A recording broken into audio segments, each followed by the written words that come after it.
And back in 2009 was the centennial of the Queensboro Bridge, the 59th Street Bridge. So I led a walking tour over the upper roadway. They shut the upper roadway for 4 hours. So I led like 30 people across on the tour. And we did a lecture at Rockefeller University, which is on York Avenue and like 66th Street. And they have an auditorium that fits like 200 people. And the backdrop of the auditorium is looking over the FDR Drive at the Queensboro Bridge. So it was the perfect backdrop for this lecture. So I was the moderator. There were 4 speakers. So the moderator introduces, you do 5 minutes of introductory material, then you hand it off to one of the 4 speakers. So, but you're also supposed to, as a moderator, handle a problem if it happens.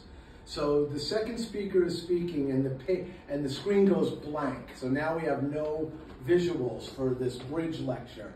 And so I step in, I said, while my colleague Matt deals with the technical glitch, I'll put out some basic info on the bridge. And it had already been established that the Queensboro Bridge is a cantilever style bridge as opposed to a truss bridge or a suspension bridge. So after putting out some basic bridge info, I had said, why did the Queensboro Bridge engineer have trouble breaking up with his girlfriend? So after about 5 seconds of silence, I said, because he cantilever. Wow. And there were like 100 people in the crowd, and one guy in the back goes, "Oh!" So I ruined his day, which is kind of funny. And then right after I cracked this horrible joke, the screen went back on. So I said, "Back to the program," and I was off the hook quickly. You know, just good, clean fun as a historian. So we got to cancel the show. That's right. Thank you. Thank you. Good night, everybody. All right. You ready? Yeah. Set? Yeah. All right. Okay, everybody, welcome to our opening program for our new season of programs here at the Queens Historical Society. My name is Jason Antos. I'm the Executive Director here. I'm actually celebrating my 2nd anniversary here this week. And we welcome you here to our wonderful Kingsland Homestead. And it's an honor to host Richard.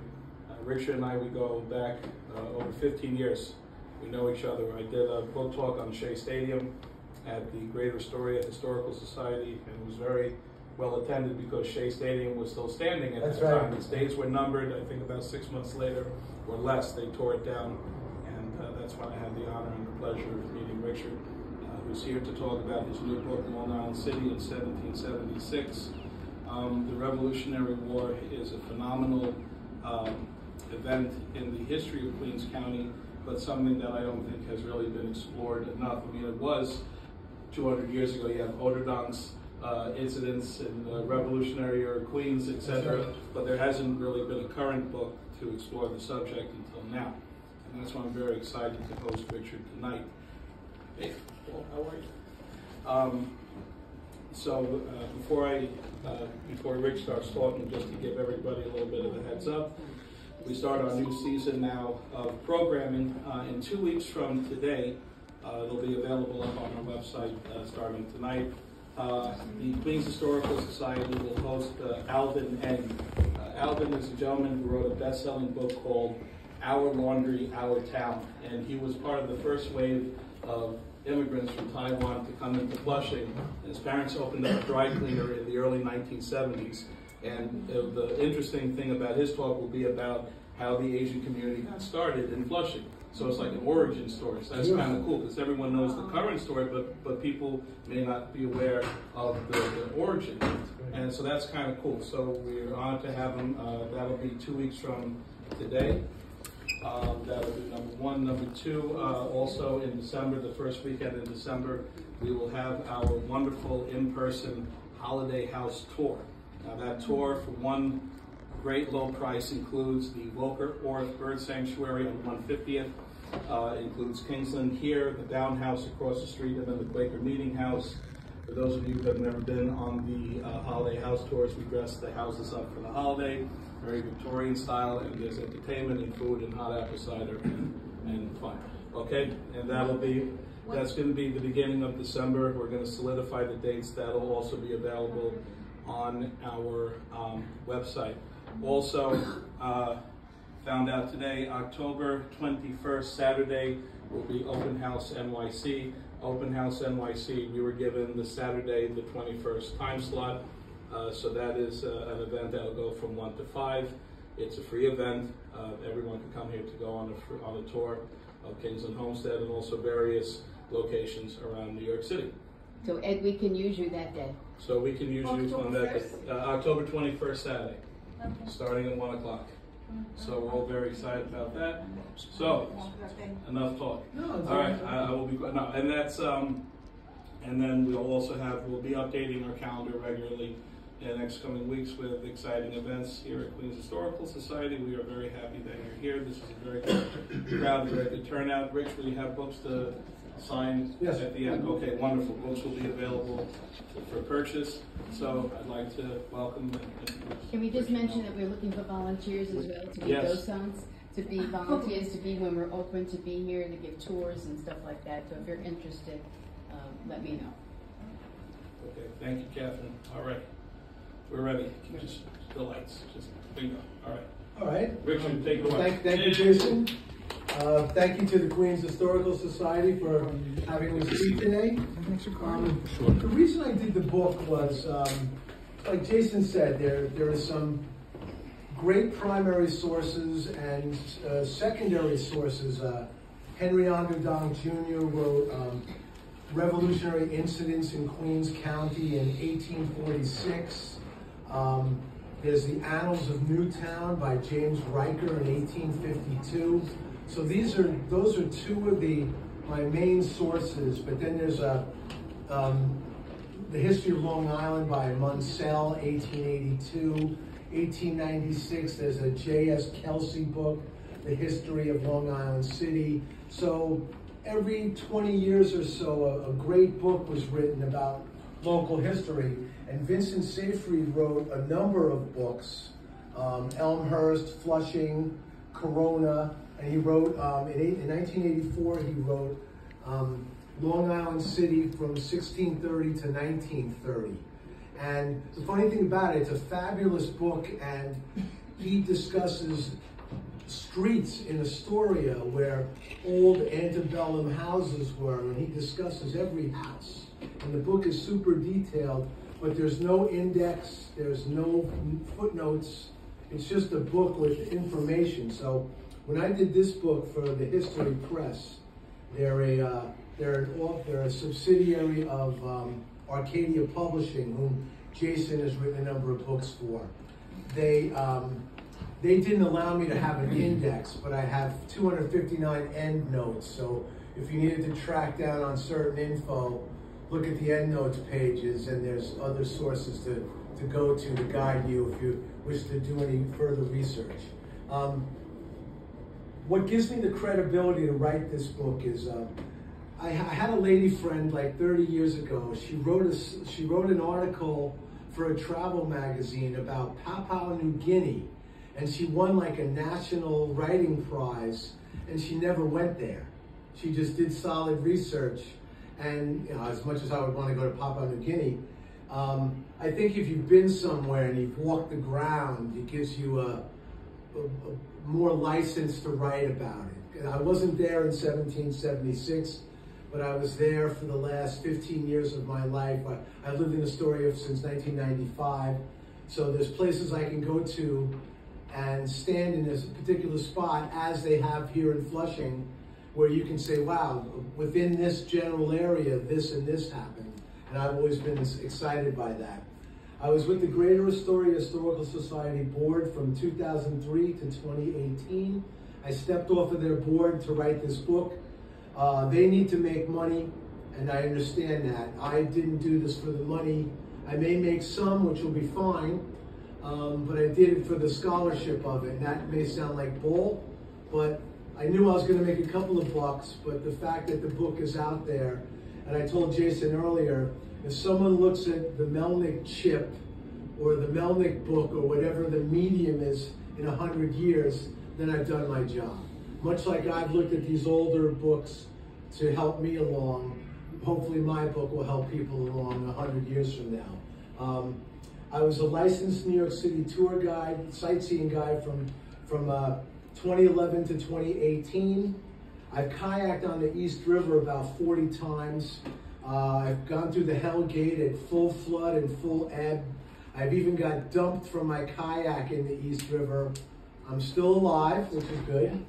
And so it gives me some river credibility in terms of writing about the British Navy on the river and what they had to deal with their road ships, their road boats, and their ships of sail. And I've also, I was in the Army in West Germany in the 80s, and I stayed on a post in Butzbach, West Germany, in the state of Hessen, where Hessian soldiers were trained 150 years earlier, or 1986, almost 200 years earlier, to fight for the British and for other armies. Some Hessians even fought in wars against the Austrians, against the Russians. So the Hessian soldiers were all over Europe, and primarily during the Revolution, to train and fight for the British Empire. So that gives me the credibility to write the book.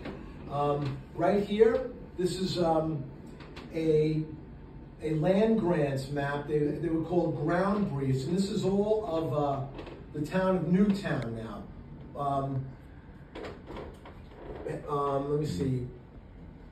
Elmhurst is over here. Actually, Elmhurst is back over here. They've got Maspeth Creek, which is also Newtown Creek.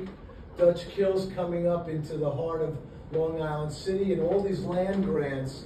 In fact, some of these names have made it into the modern day, and some of these names had family members serving the revolution, whether as loyalists or as patriots. You got the Hallett name, Jacob Blackwell, the Riker name, and there's a soldier, a doctor named John Berrien Riker, who we'll speak about later. So this is a great map in terms of the town of Newtown. And Long Island City is only 11 square miles in western Newtown. In 1839, Astoria broke away from the town of Newtown. So this area here was the old 1839 Astoria. And then in 1870, Long Island City was created, which is 11 square miles, roughly a straight line from Newtown Creek up to Bowery Bay. Right down here, everything to the west was Long Island City, 1870. Long Island City lasted as an incorporated city for 28 years until the great consolidation of the 5 boroughs in 1898. So the town of Newtown was no longer, and the name Newtown still exists, with a high school, a subway station, and a historical society, amongst other things that are still called Newtown. A state cannot have 2 cities with the same name in the same state. There's a Newtown in upstate New York. In fact, if you Google the Battle of Newtown, it took place in 1779 up near Olean, which is where like St. Bonaventure University is. I'm not sure of the county, but that's the Newtown of the Revolutionary period. Whereas the name Newtown was very much in use in 1776. That name has since fallen by the wayside. Let me see. All right. Now, a couple of times in the book, I mentioned items that are out of the book's purview. Long Island City. There was a road that went from Newtown Creek north up to Bowery Bay. It was a dividing line that separated, well, it's the rough border of the current Long Island City, but it was a strategic road, Bowery Bay Road. Some of it still exists in portions in Woodside as Hobart Street, and then you go up north in northern Astoria, East Elmhurst area, there's a Hazen Street. And at the very end of Hazen Street is the entrance to the to Rikers jail, the Rikers penitentiary system, which is over the bridge. So one day I was jogging, I was a running machine some years ago, and I asked the guard if I could run over the bridge. He goes, "Why would you want to do that?" I was like, okay, so I turned around and continued my loop elsewhere. So having kayaked many places, I've been on a bunch of islands, but I've never been on Rikers Island, and I want to keep it that way. This is the Lent Riker Smith House. This still stands in East Elmhurst. There's a 19th Avenue behind it where there's an Elm Jack baseball field, and it's a stone's throw. It's probably less than a quarter mile from the entrance to the Marine Air Terminal, but it's on a back street. It's like 19th, 78th Street and 19th Road. So if you go looking for it, you can find it. And I'm good friends with the owner of the home, Marion Smith, who her and her husband bought the house in a very decrepit state in 1966. The husband has since passed away, but Marion has got to be in her late 70s now. She's the caretaker and the owner of the house. God knows it's on a piece of property that if you squint your eyes, it's 200 years ago or 247 years ago. And a lot of revolutionary things happened in this home, but God knows what the future holds for it, because they wanted to try to sell it to the Parks Department to make it a place like this, but it's in a very kind of desolate residential area, whereas people may not want to go walk up there. There's buses nearby, but it's a tough place to advertise. So goodness knows what's going to happen in the future. These are just some people. This is John Alsop. There were 2 Alsop houses in Newtown. In my area of study, the future Long Island City. He's the only man he would go to the Continental Congress in 1774, 75, and he refused to, he had the opportunity to sign the Declaration of Independence, but he refused. He had hoped for reconciliation between the British Crown and Parliament and the colonies, but that never happened. So he resigned his position in the Continental Congress, remained a patriot, but went to Connecticut for the rest of the war and didn't do much after that. So, whereas if he signs the Declaration of Independence, he's got a price on his head. But the fact that he didn't made him a lesser patriot, but he had the chance to immortalize himself by signing the document, but he did not.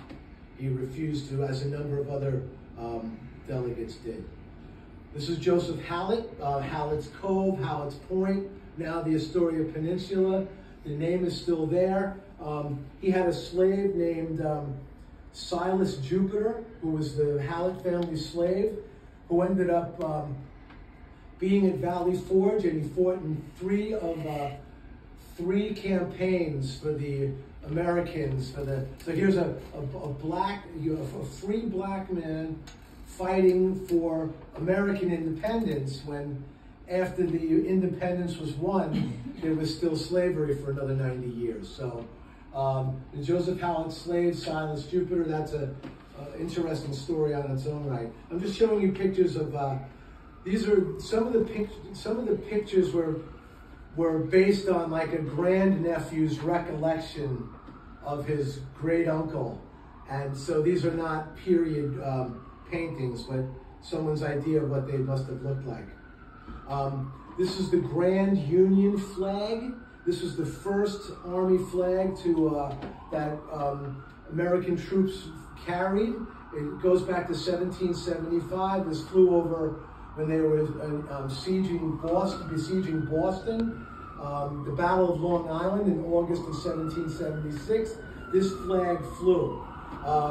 This flag flew up until mid-1777. Then the Betsy Ross flag was released with the 13 stars in a circle on the blue canton with the 13 star red and white stripes. So this flag here is there's a dichotomy there because it shows the Americanness with the red and white stripes. But when the flag was created in 1775, that was the year of the Olive Branch Petition. They still had ideas on reconciling with the British powers, but that did not happen, so the flag needed to be changed. Now this flag probably flew over Patriot homes here in Queens County until the British came through and either ripped them down and imprisoned the homeowner who was a Patriot, or the Patriots had to flee to fight another day. This is a painting from 1779, but it perfectly shows what's going on. King George III, the monarch of England from 1760 to 1820. So he was the king for 60 years. This is his crown. British officers on horseback. You've got British grenadiers, which were light infantry. They wore big bear fur hats to increase their stature. Probably some of the best troops the British had, the British grenadiers. If the grenadiers are coming at you, your day is about to be ruined. Then they have British encampment tents and ships of the line.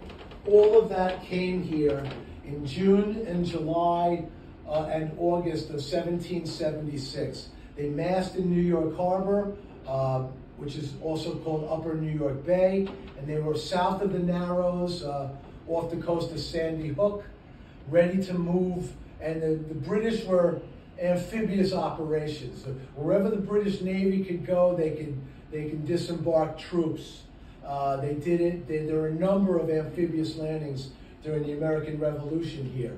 They moved from Staten Island to Brooklyn, and they swept up into Brooklyn and Kings County, and they defeated the Americans at the Battle of Long Island, August 27th, 1776. And then they swept into Queens. They occupied Newtown, Flushing, Jamaica. And then there was another amphibious assault in September of 1776 from Newtown Creek, out of Newtown Creek in flatboats across to Kips Bay. And so they moved 4,000, then 11,000 more troops across to Manhattan Island. And then there were amphibious operations up in Pelham. And then there was another amphibious operation to get British troops from Manhattan to New Jersey to pursue the Americans further. So command of the naval command of the waterways by the British enabled them to go wherever they had to go to hunt down the Americans. This is a nice document from April of 1776. And as you can see by the names, John Jay, Philip Livingston signed the Declaration of Independence. He had a house on the Brooklyn Heights. In fact, when Washington decided and his generals decided to evacuate Long Island from Brooklyn to across the East River to Manhattan, 2 days after the loss at the Battle of Long Island, the decision to move the army off of Long Island was made at the Philip Livingston House in Brooklyn. John Alsop, who we just mentioned, Francis Lewis, he's your guy. He's a Whitestone guy, town of Flushing, all of that. I had to mention him because he was the only signer and declaration with a link to Queens. There was 4 New York signers. There was Philip Livingston was from Kings County. Morris, I think Robert Morris, I could be wrong, he was from the Bronx, which is lower Westchester County at the time. And there was, out in Suffolk, there's exit 68, if anybody knows. William Floyd Parkway, all of that stuff. He was from Suffolk. So William Floyd, Morris, Livingston, and Francis Lewis signed for New York, signed the Declaration. The Van Zandt name comes up a couple of times. They had homes on in the modern day Long Island City, or what became Long Island City, and some of the other names. A lot of times when you read it, this F-looking thing is an S, and you can see it a number of times where there's an S. It's a Roosevelt right there. You can see Livingston, where the S looks like an F. So it could confuse you if you're not aware of that. Joseph Hallett, Van Cortlandt, Beekman, there's a Beekman house, a former Beekman house on East 51st Street area in Manhattan. In fact, the British General William Howe stayed at the Beekman house for a while. The Roosevelt name, Broome Street, Prince Street, all Manhattan stuff. So this gives you a good idea of who was in the mix and the people involved. This cemetery was in northern Astoria until the 40s. Now there's a Marine Terrace apartment complex there. The buildings are all shaped in the H shape. There's like 20 buildings in the shape of the capital letter H. Where this graveyard was, all the tombstones are gone, but the people that built the Marine Parkway, the Marine Terrace complex, they didn't complete the H, so it's like a number 4 without the lower portion of the H, and it's just grass. And it could have been built on by the rest of the building, but they didn't build there to honor the burial ground. And we have an old map from 1949 that shows the imprint or the footprint of the entire housing development with the little dotted square lines showing where the cemetery was. So if you look for it, you can find it, but it just looks like a front lawn. But it's kind of cool knowing that there's in situ means there are people there. We don't have any record of people being disinterred from this cemetery to be buried elsewhere. Some cemeteries in Astoria, well, one in Astoria, Old Astoria Village, was moved to Mount Olive Cemetery in Maspeth. So, as inefficient as disinterring, say, 50 bodies from a family cemetery is, they try their best to get the people out of there. But in this case, I don't think that happened. Now, this is a great picture in that this is the Committee of 5. You've got Adams, Roger Sherman from Connecticut, Robert Livingston from New York, Thomas Jefferson, and Ben Franklin. And this gentleman right here is Francis Lewis. So at any time you see this picture, or just even, they'll crop this picture sometimes to just show the Committee of 5. But every time you see that picture, our Francis Lewis will be there. And in fact, on the back of a $2 bill, the 1776 bicentennial $2 bill, on the back of it, it has this painting, but the cutoff, these two guys are out, and there's like 4 guys on the other end that are out on the $2 bill. So they didn't make it onto the currency, but Francis Lewis is forever on the back of a $2 bill on American currency. So whereas he may have been a lesser signer of the Declaration of Independence, he's our guy, he's from Queens, and he's right smack in the middle of it all. He's not a peripheral guy. And I think John Trumbull painted this. I don't know what his order of placing people was, but our man is dead center. And they, on the $2 bill, they have this as the Declaration of Independence. This is actually June 28th of 1776, where the Committee of 5 are presenting the document to John Hancock. They reviewed it for a few days before they approved it on July 4th. This is on the cover of the book. This is from August 16th, 1776. This is the HMS Phoenix, 44 guns. This is the HMS Rose, 20 guns. They were often sent for combat operations in tandem. This is on the Hudson River. The reason I have this is an American fire ship. They send fire ships up with tar, being ready to be lit, fuel and tar, and you could shoot an arrow or a gun or like a flaming arrow at the ship as it's going upriver to set it ablaze, because there's no one on it. Or there may have been people on it that jumped off at the last second. but they tried to set the HMS Phoenix on fire, but it didn't work.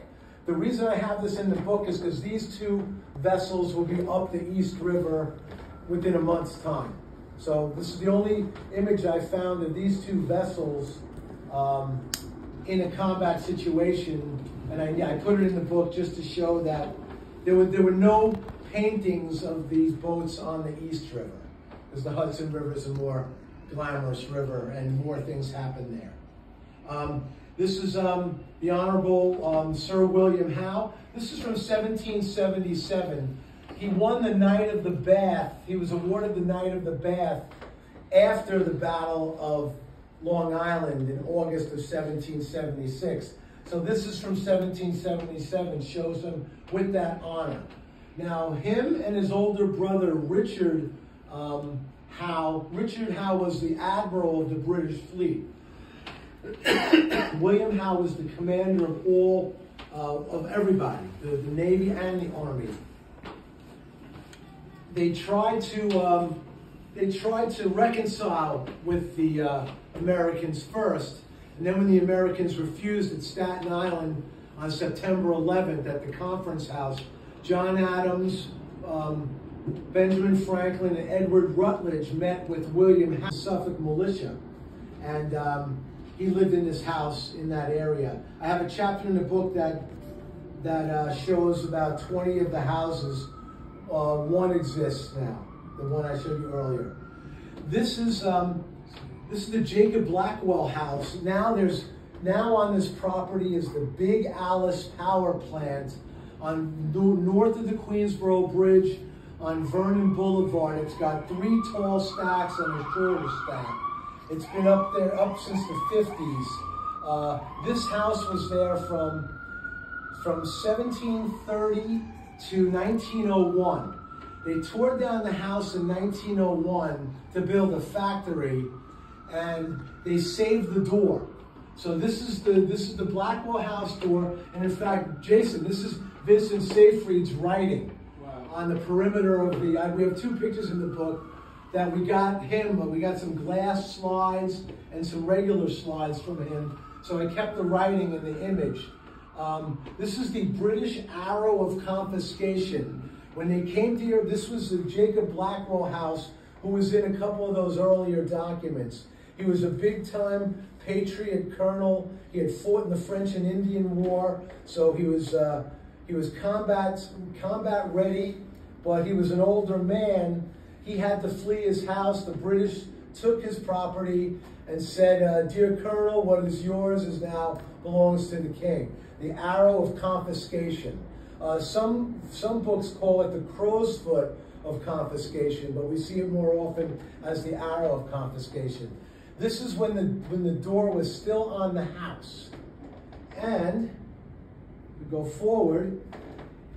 In 2007, when I was with the Historical Society, I was president for 4 years, but I'm a boots on the ground historian. I like going places and doing the research, and I'm a book guy also. I was never the administrative guy or the financial person in our Historical Society. So in 2007, we found the door. It was in the Brooklyn Museum on Eastern Parkway, and it was at an off-site warehouse. So me and a buddy of mine, Matt, we rented a van, and we went to the off-site warehouse, and the door was a 200-pound, 8-foot colossal Dutch door, was lying on its side like this close to a large puddle. So our local, Brooklyn may have not cared about our Long Island City history, but they deacquisitioned the door to me, and we got it back to Long Island City within a mile of where the house stood. So we have the door in cold storage now, but we have it, and it shows the arrow of confiscation all these years later. This is a Charles Blaskowitz map from 1776. It just shows the Astoria Peninsula and Gracie Point, which was called Horns Hook. 9-cannon battery on Horn's Hook firing at the British, and the British mortared about 10 days in September of 1776. This map helped me figure out a couple of paintings out, because some people don't give a hoot. You know, I went really deeply into it. I found this stuff and I'm like, I can do that, and that's what I did. For about 10 days in September, there was vicious cannon fire back and forth. This is a William Fadden map, and it shows Flushing here with 2 British ships of the line. There was the HMS Niger, the HMS Lebrun or Brun. There was the Senegal. There was the Trial. When the Declaration of Independence was announced, Francis Lewis was in Philadelphia. The British sent a fleet. Before the British can come up the East River, they sent a contingent of 4 warships and support ships around Montauk and around Orient Point into the Long Island Sound. So they had to travel about 200 miles from lower New York Bay around Long Island. Long Island is actually 118 miles long, for those who care. And we are actually on Long Island right now. And the British came around, and they were off the coast up here and over here, and they fired cannon at Francis Lewis's wife, Elizabeth Annesley Lewis, up in Whitestone, where I think there's a park up there, right where the Whitestone Bridge is. Begins with an M, like McCarran or something. McLean Park, up there. Well, that's where the Francis Lewis house was, and the British pulverized it with their warships. In fact, Elizabeth Lewis was standing in one place, and one of the slave women said a cannonball hit right next to her and bounced away. She was uninjured. And the slave woman had said, "Mistress, aren't you afraid of being hit again?" And she said, "The odds of a cannonball hitting twice in the same place are rare." So an act of defiance by her was to defy the cannonballs. But then British Army troops arrested her, and they brought her to New Jersey, and she was treated very roughly. And then she died in 1779 before the peace was won. So Francis Lewis's wife was paid the price for Francis Lewis signing the Declaration of Independence. McNeil Park. Say again? McNeil Park. There we go. Thank you. Thank you. This is the HMS Rose. This is a replica of the ship built in 1971 in Nova Scotia. It still exists. I think it's in like San Diego Bay. It's in California now. It's a replica vessel. It's almost to scale. It's like 108 feet. When you see, if you're ever in Howard's Point area, Howard's Cove area, and you see the ferries on the river, they're about 100 feet long. So if you could squint your eyes and imagine 3 masts on a ferry boat with 10 cannon on each side, that's the 20-gun HMS Rose. So it gives you an idea. And there's a man standing on the back there just to give you some scale. I'm a doorman in Manhattan on the Upper East Side. I'm a night doorman. In fact, I go to work tonight. It took me 5.5 years to write this book. At 3:27 a.m., when there's absolutely nothing else going on, I have time to look at books and bring up stuff on the internet. So it's dead time. If you don't embrace it, it's dead time. The night will slay you if you fight it. If you embrace it, it may take you 5.5 years, but you can write a book. This is a French map.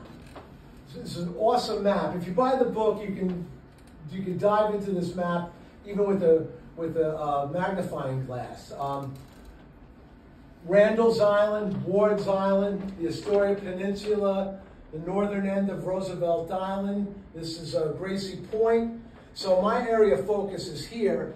And on this map, I found the word Moulin, M-O-U-L-I-N, which is the word for mill, from Moulin Rouge. And so I found the French map that confirmed that the mill, there was a Jacob Sidam mill during the American Revolution. So when I found this map, it was the first time I'd seen that mill on the map. Also over here, it has German Hessian Grenadier units that now on this hilltop is St. John's Prep. It's a high school, it's a Catholic high school in Astoria, if you're familiar with the area. So up on that hilltop to overlook the Hell Gate, there were German troops here, and there's German and English pickets at various points. They were forward troops in harm's way from American cannon fire on Manhattan Island, but the forward troops would secure all the land. Now, you could lose your head at any time due to cannon fire, but that's the risk you take in a forward position. And the king put you there, so you kind of have to stay there. And you can't say, I'm out of here. So this is a great French map of my area. And a tenant from my building, it took him a month, it took him a month to translate this map, 4 pages of written material on everything that the map says. A tenant translated, so he's recognized in the book. Just a basic Dutch-style farmhouse.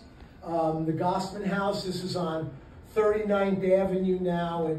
It's from Woodside into Sunnyside in Queens, in Western Queens. And I like this one because there's a little boy for eternity in the doorway in that picture. And Middleburg is incorrectly spelled. It's B-U-R-G.